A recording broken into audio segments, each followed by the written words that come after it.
ओम मनोजवं मारुततुल्यवेगं जितेन्द्रियं भूतिमतां वरिष्ठं वातात्मजं वानरयूथमुख्यं श्रीरामदूतं शरणं प्रपद्ये।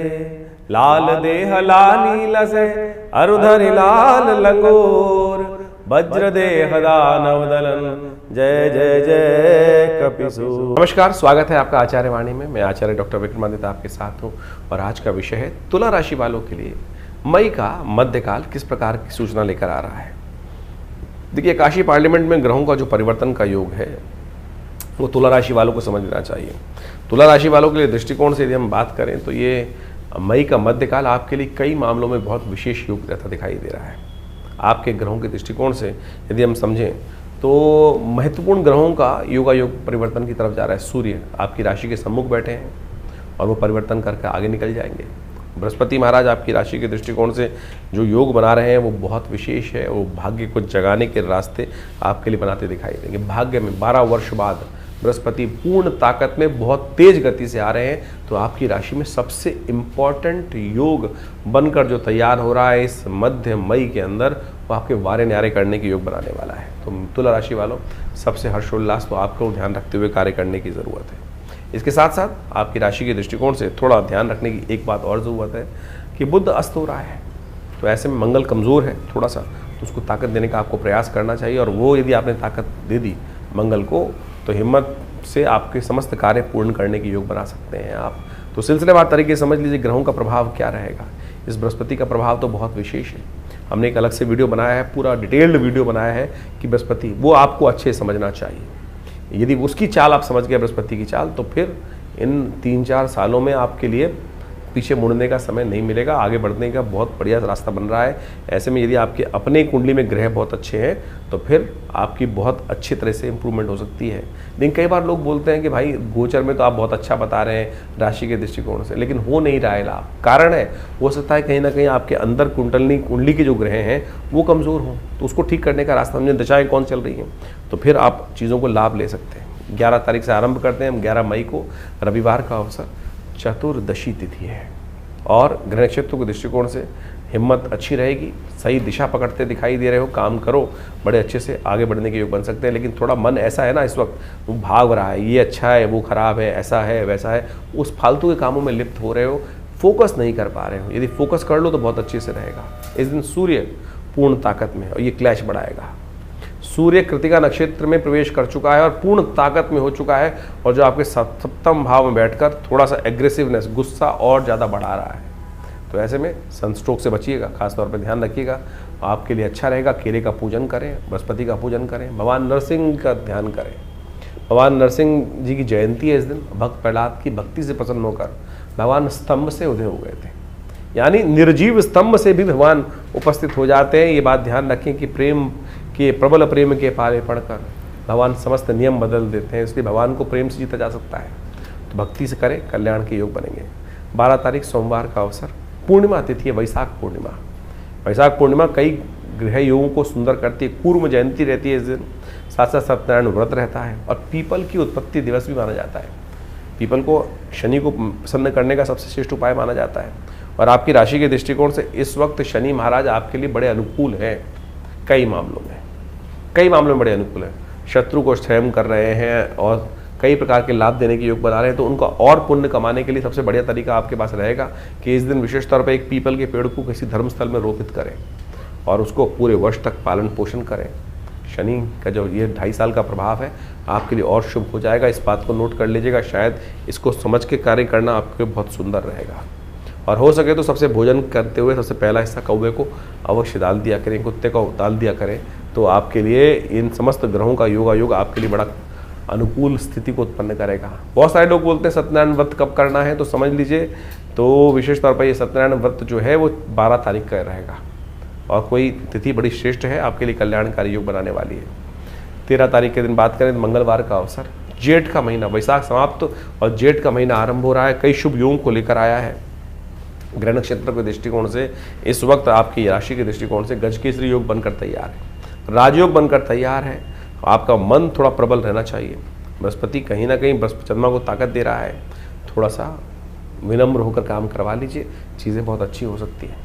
मीन में ज़्यादा ना निकालें, शांति के साथ चीज़ें बना लें, बिल्कुल चीज़ ठीक है और बनते हुए काम लाभ दे सकते हैं। बड़े बूढ़ों का आशीर्वाद लें, माता पिता का आशीर्वाद लें और कल्याणकारी योग बनाएं और हो सके तो हनुमान जी को विशेष प्रसन्न करें। इस दिन बुढ़वा मंगल पहला है, बड़ा मंगल पहला योग बन रहा है और इन पूरे 5 बुढ़वा मंगल पर आश्रम पर विवेकानंद योग आश्रम में हमारे सुंदरकांड का कार्यक्रम रखा गया है, हनुमान जी का यज्ञ रखा गया है। आप भी इसमें सम्मिलित हो सकते हैं। समामणि का भोग रहेगा, हनुमान जी का पाठ रहेगा। तो सिद्ध स्थली है हनुमान जी की आश्रम पर, माँ भगवती के सानिध्य में बड़ा सुंदर भगवती का श्री विग्रह है। और मैंने ऐसा देखा है कि जिन लोगों के जीवन में कई प्रकार के कष्ट होते हैं, शनि का परेशानी चल रही होती है, वो आके हनुमान जी को चोला चढ़ाते हैं। बहुत सारे लोगों ने व्यवस्था ऐसी बना रखी है कि हमारे हनुमान जी को कुछ छुएगा नहीं, स्त्री नहीं छू सकती, लेकिन हमारे आश्रम पे जो हनुमान जी हैं, गुरु जी की परंपरा से वहाँ कोई भी आकर उनको चोला चढ़ा सकता है, क्या स्त्री क्या छोटा क्या बड़ा, और सब पर हनुमान जी की कृपा रहती है। और जो मैंने ऐसे देखे जिनकी शादी नहीं हो रही थी और वो आकर कुछ दिन हनुमान जी की सेवा में रहे और वो जो कष्ट था वो भी कट गया। तो आप भी इस बुढ़वा मंगल पर हनुमान जी के पूरे 5 मंगल पे सेवा कीजिए और देखिए लाभ के योग बन जाएंगे। 14 तारीख बुधवार और द्वितीया तिथि विद्यमान है और ग्रह नक्षत्र के दृष्टिकोण से इस दिन बृहस्पति का परिवर्तन का योग, भाग्य में जा रहे हैं बृहस्पति, बारे न्यारे होने के योग दिखाई दे रहे हैं। बृहस्पति धीरे धीरे चलते, एक गति से चलते हैं, लेकिन इसमें बहुत तेज गति है और भाग्य में आकर बूस्टर रूप में बृहस्पति का तेज गति चल रहे हो तो यानी आपको बहुत ज़्यादा इंतजार करने की ज़रूरत है। चीज़ें आपके फेवर में आने के बहुत तेज गति से रास्ता बनाती दिखाई दे रही हैं। इसके लिए अलग से एक वीडियो था, उसको देख लीजिएगा। ये अतिचारी बृहस्पति क्या कुछ करने वाले हैं और ऐसे में बृहस्पति को ताकत दीजिए। हर रोज़ अपने माथे पर हल्दी का टीका लगाएं, हर रोज़ बड़े जनों की सेवा करें, विरोध में मत जाइएगा। इस वक्त क्लैश का समय नहीं है। जब समय अच्छा हो ना, भाग्य साथ दे रहा हो, क्लैश में नहीं फंसना चाहिए। छोटे बनकर पैर छूकर आगे काम करवा लेना चाहिए। इस बात को नोट कर लिया तो बहुत अच्छा रहेगा आपके लिए, तो इस बात का ध्यान रखते हुए कार्य कर लीजिए। 15 तारीख बृहस्पतिवार का अवसर, तृतीया तिथि इस दिन विद्यमान है और रही सही कसर तुला राशि, जो विशेष तौर पर बात करें तुला राशि वालों के लिए, सूर्य ने भी पूरी कर दी है। सूर्य भी जो बहुत ज़्यादा उग्र हो गए थे आपकी राशि के दृष्टिकोण से, अब वो उतरते चले जा रहे हैं। ये पूरे महीना सूर्य उतरते चलेंगे और आपकी राशि के दृष्टिकोण से आपके लिए अच्छा योग बनाते दिखाई देंगे। ध्यान रखने की योग है कि आपकी राशि में थोड़ा स्वास्थ्य का ध्यान रखने की ज़रूरत है। ऐसे में सूर्य को नित्य प्रति जल अवश्य दें तो वो आपके लिए अच्छा रहेगा। गेहूं का दान कर दीजिए, वो आपके लिए बहुत अच्छा रहेगा। भद्रा का योग है करीब करीब 3 बजे के बाद से, तो ध्यान रखिएगा, नए कार्यों में हाथ मत डालिएगा। लेकिन फिर भी ग्रहों की स्थिति आपके लिए अनुकूल दिखाई देती है। राजयोग का निर्माण गोचर में आपकी राशि के दृष्टिकोण से हो रहा है। धन का आगमन आपकी राशि के दृष्टिकोण से थोड़ा सा आपके लिए जो हो रहा है वो विशेष तौर पर आपकी मेहनत से और आपके पुरुषार्थ से होता दिखाई दे रहा है। पुरुषार्थ में कहीं कमजोरी मत छोड़िएगा और फिर देखिएगा वारे न्यारे होने के योग बनते दिखाई दे रहे हैं। 16 तारीख क्या बात कर लेते हैं। 16 मई शुक्रवार का अवसर, चतुर्थी तिथि विद्यमान है। ग्रह नक्षत्रों के दृष्टिकोण से आपके ग्रह बिल्कुल अनुकूल है। महालक्ष्मी कृपा होने को तैयार है। थोड़ी बुद्धि का साथ चाहिए, थोड़ा सा बुद्धि का साथ देने के लिए गणेश जी का स्तवन कर लीजिए, क्योंकि इस वक्त मंगल कमजोर स्थिति में है। तो सही समय में पुरुषार्थ, तो बुद्धि का साथ देकर पुरुषार्थ, ज़्यादा मेहनत की ज़रूरत नहीं पड़ेगी। बुद्धि का साथ मिल जाए ना तो बहुत अच्छी जगह तरीके से कार्य प्राप्ति करने के, सफलता प्राप्त करने के रास्ते बन सकते हैं। तो उसके लिए लक्ष्मी गणेश का सुंदर उपासना कर पूजन करें, कल्याण होगा। 17 तारीख शनिवार का अवसर है और आपकी राशि के दृष्टिकोण से शनि महाराज तो इन दिनों आपके लिए पूरी तरह से फेवर में है ही हैं। कई मामलों में फेवर के योग बना रहे हैं। बस ध्यान रखना है कई बार आपके मित्रों झगड़ा ना करवा दें, और मित्र जहां खत्म हो जाते हैं, मित्रों को कई बार आपके मित्रों के लिए आपका ग्रह नुकसानदायक है इस वक्त। देखिएगा कई बार मित्रों के साथ आप ज़्यादा अटैच होंगे तो कहीं ना कहीं उनका नुकसान ना करा दें। इस बात का ध्यान रखें। हो सके तो उसका उपाय करने का प्रयास करें। शनि का ये उपाय आपको विशेष तौर पर श्रेष्ठ रहेगा। काले कुत्ते की सेवा करने का प्रयास कीजिए। कौवा कहीं दिखाई दे जाए तो उसको थोड़ा सा भोजन इत्यादि डाल दें, वो आपके लिए अच्छा रहेगा। एक पूरी लेकर, रोटी लेकर, ब्रेड लेकर कौवे को डाल देना भी आपके लिए शनि को प्रसन्न करने वाला उपाय कर सकता है। 18 तारीख रविवार का दिन है। पंचमी तिथि थोड़ी सी आगे निकल गई है दिल्ली के पंचांग के अनुसार से, तो वृद्धि की तरफ है। ग्रह नक्षत्रों के दृष्टिकोण से इस वक्त योग आपकी राशि के दृष्टिकोण से हम देखें तो लाभ के ही बन रहे हैं। थोड़े खर्चे ज़्यादा हो सकते हैं, बस लाभ के तभी बनेंगे जब खर्चे कंट्रोल कर पाएंगे। अननेसेसरी खर्चों को बंद करना आपके लिए बहुत ज़रूरी है। इस बात का ध्यान रखते हुए कार्य करना है, क्योंकि बुध इस दिन अस्त हो जाएंगे। ये बुध का अस्त होना चीज़ों को थोड़ा सा मैनेज करने में दिक्कत रहेगी। हो सके तो भगवान शिव का दही से अभिषेक करना आपके लिए कल्याणकारी रहेगा। 19 तारीख सोमवार का अवसर, षष्ठी तिथि विद्यमान है और इस दिन भद्रा का योग है। ध्यान रखिएगा, नए कार्यों में हाथ न डालें। सुबह से ही भद्रा रहेगी 6 बज के करीब 12 मिनट से लेकर शाम के 6 बज के 6 मिनट तक दिल्ली के पंचांग के अनुसार से भद्रा का योग दिखाई देता है। ऐसे में कोई सर्वार सिद्धि योग इत्यादि बहुत सारे लोग वर्णित करते हैं, ध्यान रखना चाहिए। सर्वार सिद्धि योग होते हुए भी भद्रा में नया कार्य नहीं करना चाहिए। ग्रह नक्षत्रों के दृष्टिकोण से थोड़ा स्वास्थ्य का भी ध्यान रखने की ज़रूरत है, तो स्वास्थ्य का ध्यान रखते हुए कार्य करें। बहुत ज़्यादा धूप में ना निकलें, बहुत ज़्यादा पानी का सेवन अच्छा करें, ध्यान रखते हुए कार्य करेंगे तो अच्छा रहेगा आपके लिए। 20 तारीख मंगलवार का अवसर, सप्तमी तिथि उदया, अष्टमी क्षय तिथि दिल्ली के पंचांग के अनुसार से। तो ऐसे में ग्रह नक्षत्रों के दृष्टिकोण से आपकी बुद्धि के अनुसार से बहुत सारी चीज़ों को सुदृढ़ करके आप लाभ ले सकते हैं। बुद्धि से धन आगमन का योग दिखाई देता है। बुद्धि का पूर्ण उपयोग करते हुए कार्य करना आपके लिए सबसे श्रेष्ठ रहेगा। ध्यान रखते हुए कार्य कीजिएगा। इस वक्त विजय के योग आपकी राशि में बने हुए हैं और बुद्धि से बहुत विजय के रास्ते बना सकते हैं, तो कोशिश ये करें इस वक्त हनुमान जी का सुंदर स्तवन करें। बुढ़वा मंगल का योग चल रहा है, दूसरा बुढ़वा मंगल है। हमने विवेकानंद योगाश्रम में पूरे 5 बुढ़वा मंगल पर विशेष कार्य का यज्ञ रखा है, तो आप भी इस बुढ़वा मंगल पे, बड़े मंगल पर हनुमान जी का सुंदर स्तवन करें, सुंदरकांड का पाठ करें। यदि नहीं करा पा रहे हैं तो आश्रम की व्यवस्थाओं का लाभ ले सकते हैं। फ़ोन नंबर्स आपके सामने हैं, उन पर संपर्क साध कर अपने स्थान को आरक्षित कर पुण्य कमा सकते हैं। तो इस प्रकार से राशिफल आपने समझा, लेकिन ये जो ज्येष्ठ का महीना बहुत ही वास्तविक तौर पर ग्रहों का परिवर्तन के तौर पर यदि समझें तो बड़ा महत्वपूर्ण रहने वाला है। कई ग्रहों का परिवर्तन का योग इस मई के अंदर और साथ साथ जेठ के आरंभ के साथ साथ बनता दिखाई दे रहा है। सबसे बड़ा परिवर्तन तो बृहस्पति अतिचारी रूप में परिवर्तन कर जो राशि परिवर्तन कर रहे हैं वो बड़ा महत्वपूर्ण रहेगा। बड़ी तेज गति से ग्रहों का ये परिवर्तन जीवन में प्रभाव उत्पन्न करता दिखाई दे रहा है। इसके साथ साथ राहु का परिवर्तन भी होने को तैयार है। जेठ के महीने में बड़ा विशेष योग बन रहा है कि इस बार 5 मंगलवार का योग है। ये रक्त रंजित भूमि को करने का योग बनाता है, विस्फोटक योग बनाता है। आतंकवादी घटनाएं बढ़ सकती हैं। मंगल का वैसे ही ग्रह योग को देखें इस बार तो मंगल का जो है परम अपनी नीच गति में चलना, कमज़ोर स्थिति में चलना, उसके बाद साथ साथ जेठ के अंदर 5 मंगलवार का योग बनना। और ये जेठ का महीना जो है 5 मंगलवार को रक्तपूर्ति यानी युद्ध की आशंका को उत्पन्न करता है, अशांति का वातावरण बनाता है, आतंकवाद को बढ़ाने के लिए योग बना सकता है। कई लोग दुस्साहस करते दिखाई दे रहे हैं और जिस प्रकार से अभी भारत के अंदर स्थिति बनी है, आपने सबने देखा, उसके भयावह परिणाम आगे आने वाले समय में कई जगहों पर देखने को आपको मिल सकते हैं। ग्रह नक्षत्र परिवर्तन की तरफ जा रहे हैं और उन सब का प्रभाव हर व्यक्ति पर, हर जीव पर होता ही है। इसको हमें प्रत्यक्ष रूप से समझने के लिए ज्योतिष की जो गहनतम विशेष तौर पर जो गूढ़ गणित है उसके द्वारा चीज़ों को समझा जा सकता है। समय कभी भी ऐसा नहीं हो सकता कि एक जैसा ही समय हर एक के लिए निकले। कुछ के लिए अच्छा, कुछ के लिए खराब, कुछ के लिए जीवन में महत्वपूर्ण परिवर्तन शुभ की तरफ जाता है, कुछ के लिए आशंकाओं से ग्रसित जीवन हो जाता है। तो ऐसे में हमारे जीवन में ग्रहों का योगा योग किस प्रकार का प्रभाव करेगा वो हम कई प्रकार से जान सकते हैं। जन्मपत्री उसका एक विशेष प्रभाव उत्पन्न करती है, हाथ की रेखाएं उसका एक विशेष प्रभाव उत्पन्न करती हैं। इसके साथ साथ ग्रहों की गणना भी यदि हम देखें तो बहुत महत्वपूर्ण प्रभाव दिखाती है। लेकिन कई बार क्या होता है कि हम लोग यहाँ पर जो सोशल मीडिया आज की तारीख में अपने चैनल के माध्यम से आपके समक्ष उपस्थित होते हैं, वहाँ पर राशि के अनुसार से जाते हैं। देखिए, राशि का कॉन्सेप्ट भी ऐसा है कि लोगों को बहुत सारा अज्ञानता के साथ समस्या उत्पन्न कर देता है। देखिए, राशि जो है कई प्रकार की हैं। एक तो सूर्य के अनुसार से राशि चलती है, जो पूरे विश्व के अंदर ज़ोडिएक साइन के नाम से सूर्य जो महीने में एक बार परिवर्तन होता है उसके अनुसार से प्रभाव उत्पन्न करके 1 महीने तक एक ही राशि रहती है पूरे विश्व में। यदि वेस्टर्न एस्ट्रोलॉजी के अनुसार से देखा जाए तो पूरे विश्व में वही राशि मशहूर होती हैं। ज्योतिष की गणनाओं के अनुसार से नाम की भी एक राशि होती है। आपका नाम किस अक्षर पे निकल रहा है तो उसके अनुसार से कौन से चरण में पड़ा, कौन से नक्षत्र में पड़ा, नक्षत्र किस चरण में आया, उसके अनुसार से राशि के कौन से प्रभाव में आएगा, तो उसके अनुसार से भी राशि बन सकती है। फिर आपकी चंद्र राशि, आपकी चंद्र जो जहाँ पर आपकी कुंडली के अंदर चंद्रमा विराजमान है उसके अनुसार से भी राशि होती है। और सबसे ज़्यादा जो मूलतः जन्मपत्री के अंदर यही प्रचलित विषय माना जाता है कि गोचर के दृष्टिकोण से देखने के लिए चंद्र राशि का सबसे ज़्यादा योग देखा जाता है। इसके बाद भी और उसको सूक्ष्म देखें।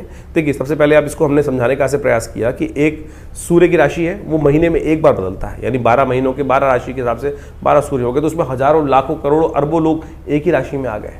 लेकिन उसके बाद फिर और सूक्ष्म हुआ तो चंद्र राशि के अनुसार से आ गया कि वो आपके नामक जो चंद्र राशि 2.5 दिन में 2 से 2.5 दिन में एक बार बदलती है, तो उसके अनुसार से देख सकते हैं। फिर और सूक्ष्म करने के लिए लग्न राशि, आपका लग्न किस दिन में 24 घंटे में 12 राशियां परिवर्तन कर जाती हैं लग्न के दृष्टिकोण से, तो उसमें किस लग्न में आपका जन्म हो रहा है उसके अनुसार से राशि का प्रभाव भी हो सकता है। अब कई बार आप अपनी नाम की राशि देख रहे हैं, उसका प्रभाव कितना है वो आपको समझना पड़ेगा। ज्योतिष की गणनाएं जब कोई विद्वान ज्योतिषी देखता है तो उसके अनुसार से देख के बताता है कि भैया कहाँ कौन सी चीज़ आपके जीवन में फलीभूत हो रही है, चंद्र राशि, सूर्य राशि, लग्न राशि या नाम की राशि।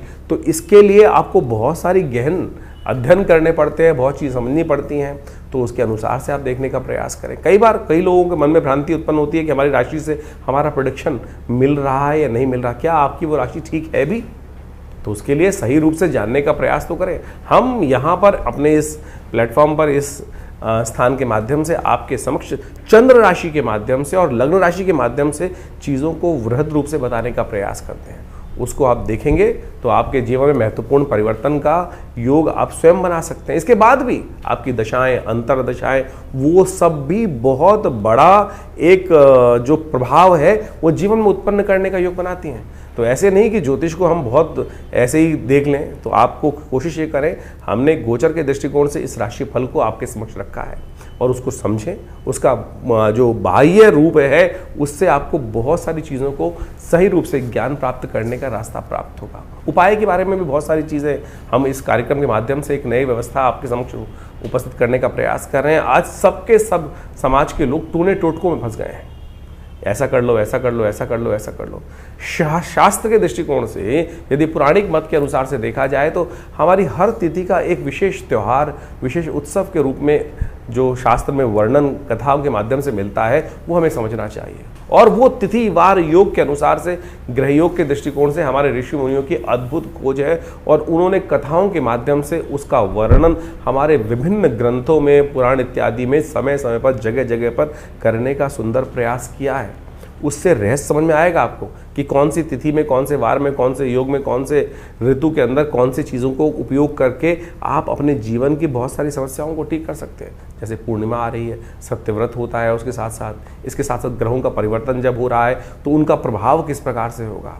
तो उन चीज़ों को यदि शुद्ध रूप से आप समझेंगे तो देखिएगा महत्वपूर्ण परिवर्तन आप स्वयं प्राप्त कर सकते हैं। ज्योतिष कोई ऐसा साधारण विषय नहीं है कि बहुत आसानी से, जितना ज़्यादा गहन उसके अंदर उतरेंगे उतनी ज़्यादा सूक्ष्म चीज़ें आपको समझने को मिलती दिखाई देंगी। आपको भी स्वयं आश्चर्यचकित होने के प्रभाव बनेंगे कि कैसे इस ज्योतिष विज्ञान के माध्यम से वो योग आपके जीवन में एज इट इज़ फलीभूत होते हैं। जब वो फलीभूत होते हैं ना, बिल्कुल जैसा कॉम्बिनेशन बनता है कि 1:1, 1+1 2 ही है तो 2 ही होगा, तो उसके दृष्टिकोण से आप इसको समझ लें। अब एक बात और, बहुत सारे लोगों के मन में एक प्रश्न उठता है कि हमारे भविष्य में जब जन्मपत्री निर्धारित है, जन्मपत्री बिल्कुल समस्या को जो एक बात मानेंगे भविष्य के दृष्टिकोण से एक चार्ट बनकर आया है और उसमें घटना आपके जीवन में लिखी है, तो वो फलीभूत होनी है, तो उसको बदलाव कैसे किया जा सकता है? अरे क्यों नहीं बदलाव किया जा सकता? उपाय रेमेडियल एस्पेक्ट तो है ना। अगर आप समझे जो जन्मपत्री के फलादेश बना है, जो जन्मपत्री ग्रह योग बना है, किसके कारण से बना है? आपके पूर्व जन्म में अर्जित कर्मानुसार। वो एक लेखा जोखा है, बैलेंस शीट है जो आप पिछले जन्म से लेकर आए हैं अपने कर्मानुसार, और आपके जन्मकालीन में वो बैलेंस शीट आपके समक्ष आके उपस्थित हो गई। पढ़ा लिखा सीए उस बैलेंस शीट को देखकर कंपनी की स्थिति को बहुत अच्छे से भांप सकता है। और उसके बाद उसने क्या कार्य करना है, उसके बाद आपके पास कितने लायबिलिटीज़ हैं, कितने आपके पास एसेट्स हैं, उसके द्वारा आप आगे बढ़ने के योग बना सकते हो। तो उसी प्रकार से आपकी जन्मपत्री का भी यही विषय है कि आप लेखा जोखा जो पिछले जन्म से लेकर आए हो, जन्मकालीन जन्मपत्री होती है। उसके बाद गोचर का प्रभाव, हर रोज परिवर्तन हो रहा है। आप किस दिशा में कार्य कर रहे हो, किस दिशा में कार्य नहीं जा रहे हो, कौन से अच्छे कार्य कर रहे हो, कौन से खराब कार्य कर रहे हो, तो उसी से तो भाग्य बन रहा है आने वाले समय में। तो ये समझ लीजिए, यदि किसी की कुंडली में कोई अशुभ योग है तो आप सही दिशा में कार्य कर गुरु का सानिध्य लेकर परमात्मा की कृपा से उस अशुभ योग को बदल सकते हो। हजारों लाखों लोगों ने बदला है। असंभव से असंभव कार्य आप जीवन में समझकर ठीक कर सकते हो। ऐसे जैसे तुलसी बाबा ने लिखा ना, सकल पदार्थ है जग माही, आगे लिखा कर्महीन पुरुष पावत नाही। तो आप समझे कि ये सुंदर योग जो आते हैं, अभी शनि से बहुत सारे लोग त्रस्त हो रहे हैं। शनि महाराज विशेष तौर पर परिवर्तन की तरफ जा चुके हैं, कईयों के लिए अच्छे हैं, कईयों के लिए खराब हैं। अभी इसी मई के महीने में अमावस्या के दिन, जेठ की अमावस्या के दिन शनि जयंती पड़ेगी। तो शनि जयंती के दिन कहा जाता है कि भगवान शनि की प्रार्थना करें, शनि का उपवास करें, शनि का मंत्र जप करें। हमने अपने आश्रम पे जो शास्त्र में वर्णित व्यवस्था है उसके अनुसार से कार्य करने का प्रयास करते हैं हम। आज क्या है कि शनि की दुकान हर जगह खुल गई है। हर चौराहे पे आप देख लीजिए एक नया शनि का मंदिर लोग खोल के बैठ जाते हैं और उसके अंदर दुकान के तौर पर और वहाँ तेल पे तेल चढ़वाए जा रहे हैं या कुछ और करे जा रहे हैं। शनि की मूर्ति बड़ी से बड़ी करते चले जा रहे हैं। उससे क्या होगा भाई? हमारे आज प्राचीन काल में यदि आप देखें तो संपूर्ण शास्त्र दृष्टिकोण से अगर देखें तो कहीं भी इस प्रकार से शनि की मूर्तियों का लगाने का वर्णन कहीं नहीं मिलता। पंचदेव उपासना, शास्त्र सनातनियों को पंचदेव उपासना और उसके अनुसार से जो वर्णन है उनके अनुसार से उनकी चीज़ करने का शास्त्र में वर्णन प्रयास किया जाता है। लेकिन ये दुकानें जो खुल गई हैं और तेल पर तेल शनि को चढ़वा कर और वहीं जो उसका कार्य किया जा रहा है, शनि भी महाराज सोचेंगे कि भाई क्या कर रहे हो। हमने शास्त्र में वर्णित तरीकों के अनुसार से इस बार हनुमान चालीसा के 100 पाठ, जो शतबार पाठ पढ़ जो ही छूटई बंद महासुख हुई, हनुमान जी को शनि ने स्वयं आशीर्वाद दिया और उसके अनुसार से हमने ये कार्य करने का प्रयास किया कि आने वाले अभी जो शनि जयंती है उसमें विशेष तौर पर विवेकानंद योगाश्रम में करीब करीब 100 पाठ हनुमान चालीसा के शनि जयंती के दिन किए जाएंगे। शनि ग्रह शांति यज्ञ रखा जाएगा, उसमें शनि स्तोत्र वैदिक मंत्रों के द्वारा विभिन्न शास्त्र में वर्णित प्रयोगों के द्वारा शनि ग्रह के दुष्प्रभावों को शांत करने के लिए कार्य किया जाएगा। और जेठ का महीना तो वैसे ही बहुत श्रेष्ठ है। जेठ के महीने में क्या हो रहा है, देख समझे, इस बार 5 मंगल का योग पड़ रहा है। एक तरह से विश्व को अशांत करने के लिए घटनाएं बहुत व्यापक रूप से आपके समझ में आपके समझ घटेंगी। एक बात और समझे, 5 मंगल जेठ के होते भी बहुत कई बार शुभ बहुत हैं, क्योंकि बुढ़वा मंगल माने जाते हैं। कहा जाता है कि जेठ के महीने के मंगल के दिन ही भगवान राम को सबसे पहले भगवान हनुमान जी को भगवान राम के दर्शन हुए थे। तो इसलिए इस मंगल को जो जेठ में पड़ने वाले मंगल है बुढ़वा मंगल कहा जाता है। तो हम विवेकानंद योगाश्रम में इन पूरे बुढ़वा मंगल पर जितने भी मंगल पढ़ेंगे, बुढ़वा में 5 मंगल पढ़ेंगे, उनमें सुंदरकांड का सुंदर पाठ करें। आप भी करें। देखिए ये सुंदर रूप से हनुमान जी को प्रसन्न करने का प्रयास करें और सुंदरकांड अपने आप में समस्त जो कष्ट हैं उनको निवारण करने का योग बनाता है। इस भवसागर से पार करने का, भगवान के नाम के उस प्रभाव को यान बनाकर बिना किसी माध्यम से इस भवसागर से पार करने का सुमार्ग जो है वो सुंदरकांड का पाठ बनाता है, भगवान की आराधना बनाती है। तो कोशिश है करें इस रूप से इन समस्त रहस्यों को समझने का प्रयास करें, टोटकों में न फंसे। तो हम इस कार्यक्रम के माध्यम से आपके समक्ष उन समस्त शास्त्र विदों के अनुसार, शास्त्र की बातों के अनुसार से, पौराणिक वैदिक ज्योतिष के अनुसार से उन प्रभावों को आपके समक्ष रखते हैं। इन सब चीज़ों को गहन चिंतन करें, अध्ययन करें, आवश्यक रूप से समझने का प्रयास करें। देखिए मन में ना आशंका और संशय उत्पन्न करना बहुत आसान होता है। मन को नास्तिकता की तरफ ले जाना तो अपने आप ही भाग जाएगा, लेकिन उस विश्वास को जगाने के लिए आपको बहुत लाखों प्रयास करने पड़ते हैं। इसलिए अपने विश्वास को उस परमात्मा चरण से न डिगने दें। जीवन के कष्ट हैं, वो कष्टों का कोई ना कोई कारण है। इस बिना कारण के तो कुछ भी आपके जीवन में नहीं होता है। और ज्योतिष, भारतीय संस्कृति के शास्त्र उसको प्रमाणित करते हैं, समझाते हैं कि किस कारण से आपके जीवन में क्या घटनाएं घटने के योग बने। तो आप सत्य समझ लें, इस हमारे शास्त्रों में हर प्रश्न का जवाब दिया गया है। हर प्रश्न का जवाब देने के लिए परमात्मा स्वयं उपस्थित हुए। देखिए एक बार कथा आती है, भीष्म पितामह ने भगवान कृष्ण से पूछा कि महाराज मैंने अपने 100 वर्षों के पिछले जन्म में मुझे याद है कि मैंने कोई भी एक छोटा सा भी अपराध कार्य नहीं किया जिसके कारण से बाण शैया पर मुझे लेटने का प्रयास पड़ा। बाण शैया पर योग ऐसा बना कि मुझे बाण शैया पे आना पड़ा। ऐसा कौन सा कारण बना? तो भगवान ने उसका भी जवाब दिया। तो शास्त्र में आप समझें कि आपके समस्त प्रश्नों का जवाब है, लेकिन विश्वास के साथ। जवाब उसका दिया जा सकता है कि जो शास्त्र मत के अनुसार से हो।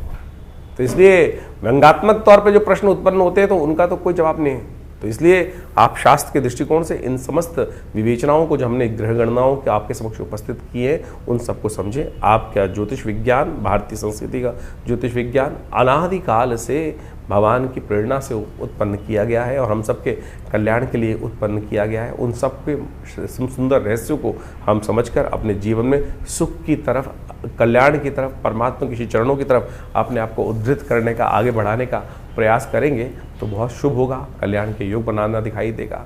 तो इस वास्तविक जीवन के सत्य चरित्र की तरफ आपको प्रेरित करने के लिए योग ज्योतिष शास्त्र बनाया गया है। तो आप सब अपनी जन्मपत्री को अच्छे से विश्लेषण कराएं, जीवन में समय को समझें। बड़े भाग्य मानुष्य तन पावा, ये भाग्य से मनुष्य तन प्राप्त किया है, ऐसे ही मत गवाइए इसको कि कुछ नहीं होता।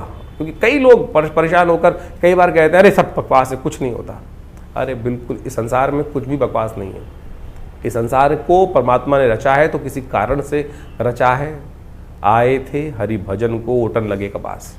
इसलिए हम अपने उस मंतव्य को भूल चुके हैं, उस कारण को भूल चुके हैं। तो हम अपने आपके जीवन में जो भी प्रश्न उठ रहे हैं चिंता ना करें। आप हमारे आश्रम पर रविवार को एक आश्रम में जनरल प्रोग्राम करते हैं हम लोग, और उसमें सब लोग आकर बैठ सकते हैं। कोई फीस नहीं चार्ज की जाती है। रविवार के दिन यज्ञ में आकर बैठिए, वो सुंदर भंडारा होता है, बड़ा विशाल भंडारा होता है।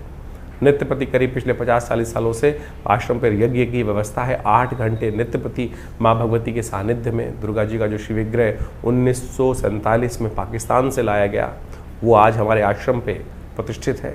उन्हीं के सानिध्य में, उन चमत्कारी 500 साल पुरानी भगवती के दिव्य प्रतिभा के सानिध्य में सदगुरु आचार्य श्री कृष्णदेव जी हमारे पिताजी की प्रेरणा से वो यज्ञ स्थल का, भगवती के मंदिर का निर्माण हुआ। और महाभगवती के सानिध्य में आज विभिन्न भारतीय शोध का विज्ञानों के ऊपर शोध किए जाते हैं, चाहे वो मंत्र विज्ञान है, चाहे वो यज्ञ विज्ञान है, चाहे वो भारत का योग विज्ञान है, चाहे आयुर्विज्ञान है। और पूरा बड़ा संस्थान आश्रम की तरफ से निर्माण किया गया है। करीब करीब 50 से 60 पुस्तकें जो भारतीय संस्कृति पराविज्ञान के ऊपर भारत पराविज्ञान के रहस्यों को वर्णित करती हैं, वो हमारे आश्रम के द्वारा प्रकाशित की गई हैं। और आपके प्रश्नों का समाधान देने के लिए तो ज्योतिष की समस्त व्यवस्थाएं भी आश्रम पर की गई हैं, और समय समय पर विभिन्न कार्यक्रम रहते हैं। और जेठ के पूरे 5 मंगलवार पर सुंदरकांड का पाठ भी रहेगा। शनि जयंती का, जैसे हमने आपको बताया, बड़ा विशाल कार्यक्रम मई के अंतिम में व्यवस्था की गई है। 28 मई को जो सुंदर कार्यक्रम रहेगा मंगलवार के दिन, आप उसमें पूरी तरह से भाग लेकर इन समस्त अपने जीवन के कष्टों को दूर करने के लिए व्यवस्था बना सकते हैं। और बहुत सारे लोगों का एक प्रश्न और रहता है कि हम आपसे मिलना चाहते हैं, तो आप आइए, स्वागत है। विवेकानंद दिल्ली में, मैं बाहर जाना बहुत मुश्किल हो पाता है हमारे लिए, दिल्ली से बाहर निकलना, तो आप आइए विवेकानंद योगाश्रम दिल्ली में। और महीने के पहले रविवार के दिन एक व्यवस्था हमने विशेष तौर पर करी हुई है कि जिनके भी कोई प्रश्न का समाधान चाहते हैं, तो विवेकानंद योगाश्रम में सुबह 8 बजे से लेकर सुबह 11 बजे के बीच में आप उस यज्ञ कार्यक्रम में आकर हमसे प्रत्यक्ष रूप से मिल सकते हैं, सानिध्य प्राप्त कर सकते हैं। और जो भी प्रश्न होगा उसका छोटा मोटा जवाब जो भी होगा वो आश्रम की तरफ से उस समागम के अंदर व्यवस्था दी जाती है। कोई फीस नहीं चार्ज की जाती। तो आप सब आइए, और उस दिन तो कम से कम एक दिन रविवार के दिन रखा हुआ है इन समस्त व्यवस्थाओं के लिए, आप उस सुविधा का लाभ ले सकते हैं। हाँ, बाकी दिन आपकी पर्सनल अपॉइंटमेंट्स भी लेकर आप अपने पर्सनल कंसल्टेशंस को प्राप्त कर सकते हैं। उसके लिए नंबर्स फ़ोन पे स्क्रीन पे चल रहे हैं। आप अपने नाम से, बहुत सारे कष्ट होते हैं जीवन में, कभी कोई स्वास्थ्य की संबंधी समस्या है, महामृत्युंजय मंत्र है, विभिन्न कोई कष्ट हो गया है, किसी ने कोई तांत्रिक प्रयोग हो गए हैं, कुछ और हो गए हैं, किसी प्रकार के कष्ट चल रहे हैं, या विभिन्न उत्सव है, लोग अपने जीवन में महालक्ष्मी के यज्ञ कराना चाहते हैं, भगवत शत्रुओं को शमन करने के लिए बगलामुखी इत्यादि, महाकाली इत्यादि के यज्ञ कराना चाहते हैं, या कोई बहुत सारे जीवन में कष्ट चल रहे हैं उनकी निवृत्ति के लिए बहुत सारे और यज्ञ इत्यादि, बहुत सारे प्रोसेस जो शास्त्र में वर्णित हैं, उन सब की व्यवस्था रहती है। आप अपनी समस्त समस्याओं का समाधान के लिए, प्रश्नों के समाधान के लिए फ़ोन नंबर्स जो दिए उन पर व्हाट्सएप के माध्यम से जानकारी प्राप्त कर सकते हैं। आश्रम से जुड़ें। धन्यवाद।